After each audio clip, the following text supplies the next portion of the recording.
आखिरकार भारत ने जो चीनी नागरिक को बचाया था उसको लेकर रिएक्शन आया है चीन का। जानेंगे क्या है रिएक्शन। तो वहीं दूसरी तरफ चाइना की इकोनॉमी का बुलबुला क्या फूटने वाला है। जिनपिंग अब अपनी जनता को कह रहा है सब्र रखो सब्र रखो। एक बड़ा ही ऐतिहासिक भाषण दिया है जहां जिनपिंग ने। वहीं उसकी कंपनी जो जायंट है एवरग्रांड वो अमेरिका से मांग रही है सुरक्षा। जानेंगे जियोपॉलिटिक्स में क्या कुछ चल रहा है और यूरोप ने भी कैसे नकार दिया है चाइना को। बहुत कुछ चल रहा है, आइए जानते हैं इन खबरों को विस्तार से। चाइना की इकोनॉमी फूटने वाली है, ये बात बाइडेन ने कही थी और अब ये सच होती हुई दिख रही है। चाइना की तरफ से यूरोप को संपर्क साधा गया और यूरोप से कहा गया कि आप हमारी मदद कीजिए, आप यहाँ इन्वेस्टमेंट डालिए। अब चाइना ने यूरोप से ये मदद मांगी। जवाब में यूरोप ने क्या कहा। यूरोप में इस वक्त जो यूरोपीय यूनियन के कॉमर्स विभाग के प्रेसिडेंट हैं वो प्रेसिडेंट नए बने हुए हैं।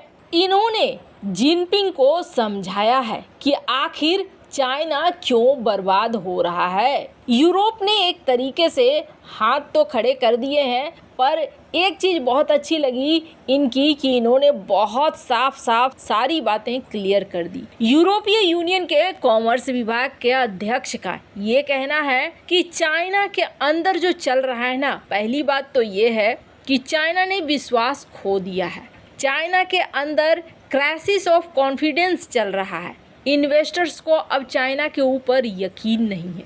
चाइना का खुद भी इसमें एक बहुत बड़ा रोल है। जब हम कहीं की मिट्टी लेकर आना चाहते हैं कि इस जगह हम फैक्ट्री लगाने वाले हैं, हम कुछ मिट्टी सैंपल के लिए ले जाना चाहते हैं, चाइना कहता है कि आप हमारे यहाँ से मिट्टी मत ले जाओ, ये हमारे राष्ट्रीय सुरक्षा के लिए ठीक नहीं है। कहने का अर्थ ये है कि उन्हें भी हम पर यकीन नहीं है। और अभी एक कारण नहीं है जिसकी वजह से हम कहें कि चाइना की इकोनॉमी फॉल हो रही है। जियोपॉलिटिकल टेंशन तो है ही। पहला बात है क्राइसिस ऑफ कॉन्फिडेंस। न तो उनको हमारे इन्वेस्टर्स के ऊपर यकीन होता है और न अब हमें यकीन रह गया है उनके ऊपर। ये अपनी इकोनॉमी का डेटा छिपाते रहते हैं, ये हमें सच नहीं बताते हैं। जब आप सच नहीं बताओगे तो बिजनेस कैसे होगा। दूसरा है जियोपॉलिटिकल टेंशन। चाइना और अमेरिका के बीच टेंशन है, कल को कौन से प्रतिबंध लग जाएंगे और इन प्रतिबंधों को कौन भुगतेगा। इसको यूरोप क्यों भुगतेगा। इन्होंने बहुत सारी बातें कही हैं जो कहीं ना कहीं जाकर फिट बैठ रही है। इन्होंने कहा बिल्कुल इस कॉन्फिडेंस को वापस लाया जा सकता है, लेकिन इसे वापस लाने के लिए चाइना को काम करना पड़ेगा। अब इन्होंने पूरी गेंद डाल दी चाइना के गोद में। अब चाइना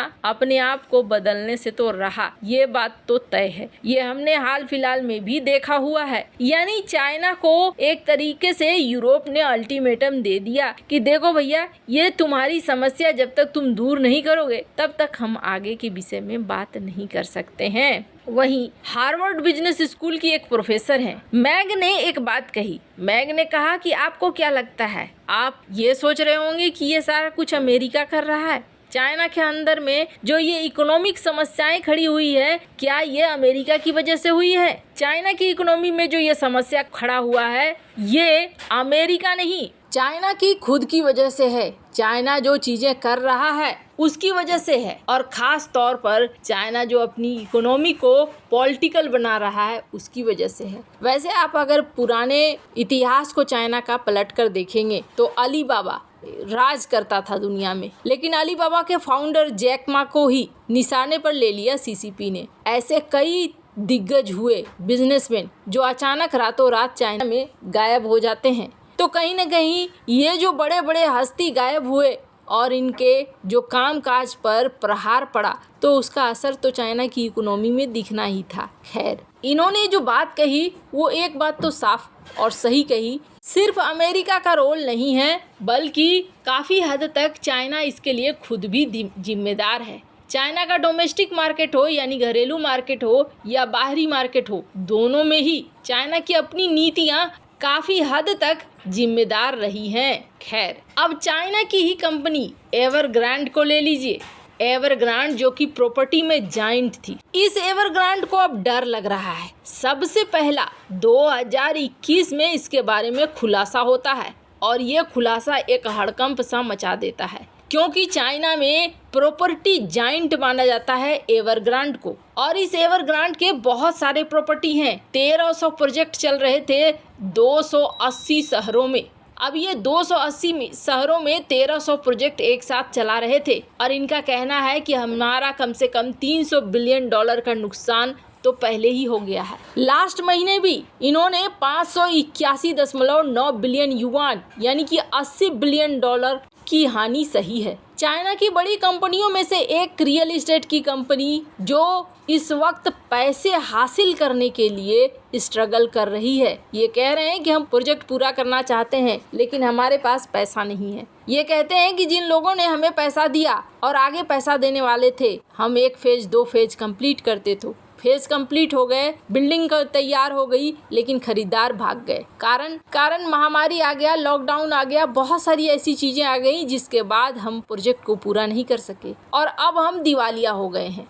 अब एवरग्रांड दिवालिया हुआ है चाइना में और ये पहुंचा है अमेरिका, और अमेरिका से कह रहा है आप हमें सुरक्षा दीजिए, प्रोटेक्शन दीजिए। स्क्रीन पर आप देख सकते हैं आर्टिकल। अब इसका क्या मतलब है, अमेरिका से क्यों प्रोटेक्शन मांग रहा है? ये इसलिए मांग रहा है क्योंकि अमेरिका के बहुत सारे इन्वेस्टर्स ने इसमें पैसा लगाया था और एवरग्रांड को डर लग रहा है कि कहीं अब अमेरिका एवरग्रांड के जो एसेट्स अमेरिका में हैं उन पर कब्जा न करने लगे। तो दरअसल प्रोटेक्शन इसीलिए मांगा जा रहा है कि उनके एसेट्स बचे रहें। पर एवरग्रांड की सच्चाई अमेरिका तक तो पहुंच रही है, यानी धीरे धीरे चाइना से चीजें निकलकर बाहर जा रही हैं और ये चीज चाइना के राष्ट्रपति को भी समझ में आ गया है। अब चाइना के राष्ट्रपति जब समझ चुके हैं कि बम बस फूटने ही वाला है चीन के इकोनॉमिक बूम का बुलबुला, तो जिनपिंग एक अपील करने लगे हैं अपने ही जनता से। इस समय गहरे कर्ज संकट में घिर चुका है चीन। बिल्कुल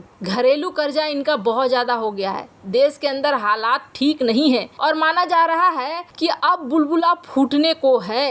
चीन की अर्थव्यवस्था जो बेहद मुश्किल दौर में गुजर रही है और कम्युनिस्ट पार्टी आर्थिक मंदी को खत्म करने की कोशिश में लगी हुई है। इसी बीच चीनी राष्ट्रपति शी जिनपिंग का एक भाषण वायरल होता है और इस भाषण में वो देशवासियों से धैर्य की अपील कर रहे हैं और साथ ही साथ अमेरिका की आलोचना कर रहे हैं, पश्चिमी देशों की आलोचना कर रहे हैं और कह रहे हैं कि इनकी सोच गलत है, इनका तरीका गलत है, हम अपने पारंपरिक अंदाज में चलेंगे, हम इनके तरह नहीं बनेंगे और हम अपने हितों का ध्यान जरूर रखेंगे। हम ध्यान देंगे चीन की आबादी के लिए शिक्षा मिले, स्वास्थ्य मिले, फूड सप्लाई मिले। वैसे आपको बता दें, चाहे जिनपिंग बहुत सारी चीजें कहें, चीन में इस वक्त बेरोजगारी ने नया रिकॉर्ड बनाया है। अब तो जिनपिंग ने इसे रिलीज होने पर भी रोक लगा दिया है और जनता से छिपाना शुरू कर दिया है। हालांकि मुंह छिपाने से सच्चाई नहीं बदलती है, पर इस अपील को ये माना जा रहा है कि चीनी जनता के अंदर सुगबुगाहट है, अपनी सरकार के प्रति एक नाराजगी है जिसे कम करने की कोशिश की जा रही है। वैसे इन सब मामले में आपकी क्या राय है, कमेंट कर जरूर बताएं। जल्द मिलते हैं अगले वीडियो में नई खबर के साथ।